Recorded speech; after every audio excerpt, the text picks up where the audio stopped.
Bendiciones, mis amados hermanos, amigos, familia, qué gusto estar con ustedes en este glorioso día, aleluya, que Dios nos da la oportunidad de poder resucitar, como siempre suelo decirle, usted y yo amanecimos vivos, aleluya. Yo creo que tenemos razones suficientes para levantarnos con ánimo y darle gracias a nuestro Dios. Te invito a que oremos, papito lindo. Estamos agradecidos y en este mismo momento tú sabes quiénes están escuchando estos devocionales, dónde se encuentran, qué está pasando por la vida de cada una de las personas con sus propias historias, Señor. Yo sé que pasamos momentos difíciles, tenemos una historia que contar, pero creemos, Padre amado, que tu misericordia, como dice tu palabra, nueva es cada mañana. El hecho de amanecer vivo, Padre, es una evidencia de que los planes que has establecido desde antes de la fundación del mundo siguen vigentes para nosotros. Gracias por cada promesa, las creemos en el nombre de Jesús. Oro y clamo por cada persona que escuche estos devocionales, donde quiera que se encuentren, sean bendecidos ahora en el nombre de Jesús. Amén. Y amén, gloria al Señor. Le damos la bienvenida a aquellos que ingresaron a los devocionales del corazón de Dios. Soy el pastor Fabio Castañeda, donde todos los días pues vas a escuchar una palabra que estoy seguro que bendecirá mucho tu vida.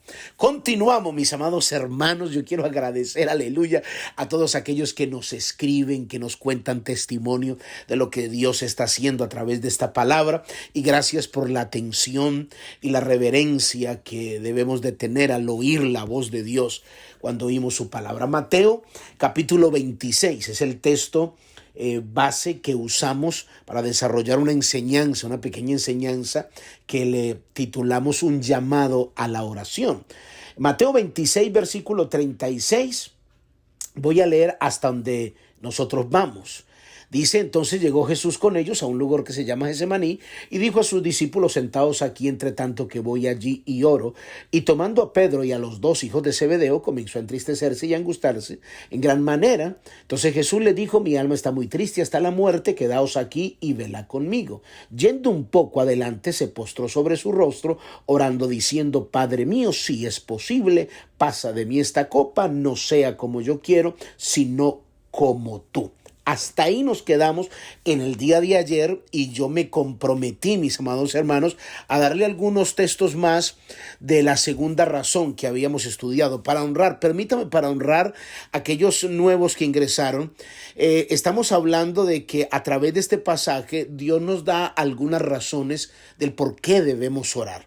Y la primera razón me parece extraordinaria, bíblicamente se las mostré. La primera razón, y dijimos, si alguien me dice: pastor, pues yo ¿por qué tengo que orar? Si tienes humanidad, tienes que orar. Y ya lo expliqué, no voy a explicar más. La segunda razón por la que debemos orar es porque siempre Dios hará que siempre busquemos la voluntad del Padre, no la nuestra, no nuestra propia voluntad. Y aquí fue donde nos quedamos con algunos textos, que le voy a dar otro para terminar este punto. Cuando hablamos de buscar la voluntad de Dios, es que no vamos a tomar decisiones para satisfacer nuestra voluntad. O sea, renunciamos a nuestros derechos, a nuestros puntos de vista, y esto precisamente en este tiempo, en esta generación, está costando mucho. ¿Por qué? De hecho, por nuestra propia esencia como seres humanos, no nos gusta mucho. Somos rebeldes, como por un niño nadie le enseña que diga: esto es mío, y llora y no lo comparto, y hace berrinches porque no le dan lo que él quiere. ¿Quién le enseña eso a un niño? No sé, como que lo trae en sí esa rebeldía. Y si de pronto, de alguna manera, hay padres que le dejan hacer a sus hijos todo, porque yo nunca pensé imaginarme escuchar un padre decir: este niño tiene 3 años, tiene 5 años y yo no sé qué hacer con él, no soy capaz.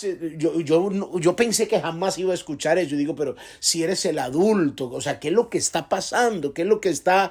Porque hay miedo, porque hay amenaza, que es que no se le puede llamar la atención, porque el niño se trauma, porque bueno, por miles de razones, y no es el tema. Pero es entender que hay una generación que desde pequeñitos están exigiendo muchos derechos, y que me vengan a enseñar ahora a mí que yo renuncie a mi voluntad.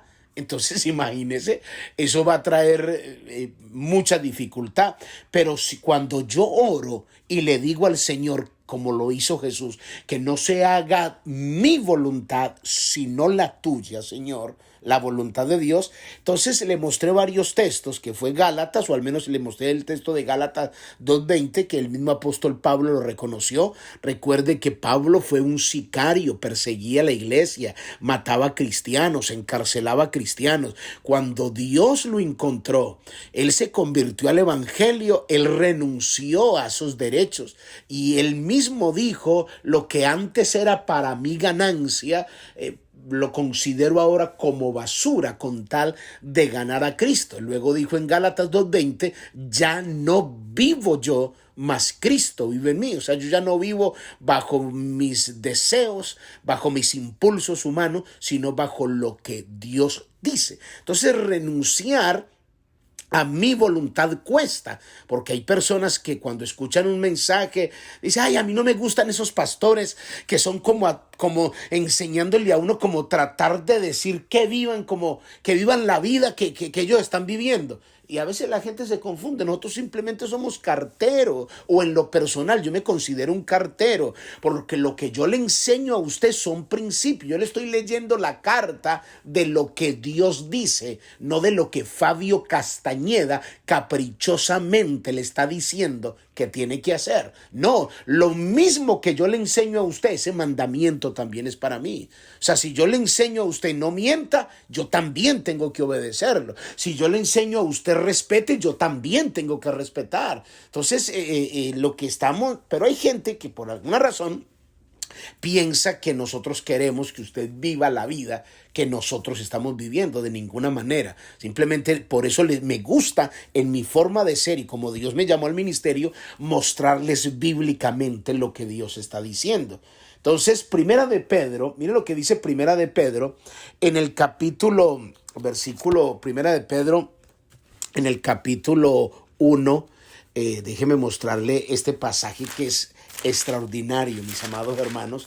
Primera de Pedro, capítulo 1, escuche bien, el versículo 15. Mire lo que dice la palabra del Señor. Dice, voy a leer desde el 13. Por tanto, ceñid los lomos de vuestro entendimiento. Sed sobrios y esperad por completo en la gracia que se os traerá cuando Jesucristo sea manifestado. Mira lo que dice el versículo 14.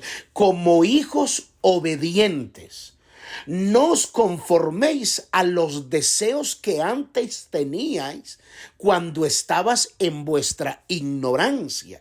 O sea, lo que Dios nos está diciendo a través de Pedro aquí en este pasaje es que nosotros antes tomábamos decisiones imponiendo nuestra voluntad y eran decisiones con mucha ignorancia, respaldadas simplemente por un a mí me gusta, y si me gusta a mí, qué pena con usted.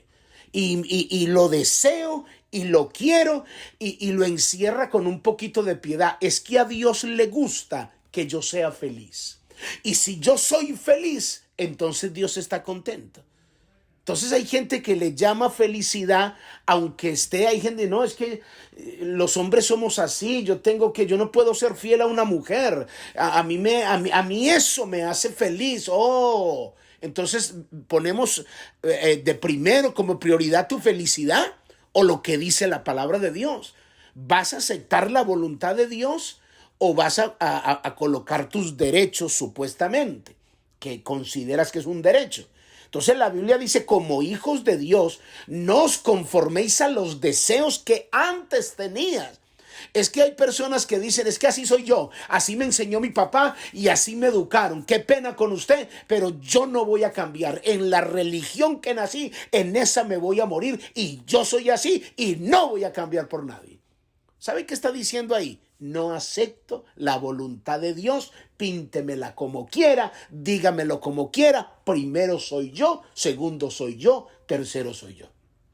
Entonces, la oración hace que de alguna manera renuncies a tus derechos y le digas, Señor, yo quiero vivir para ti. El texto sigue diciendo, sino como aquel que os llamó es santo. Mire lo que dice, este texto es extremadamente diciente, sino que aquel que os llamó es santo, sé también vosotros santos en toda vuestra manera de vivir.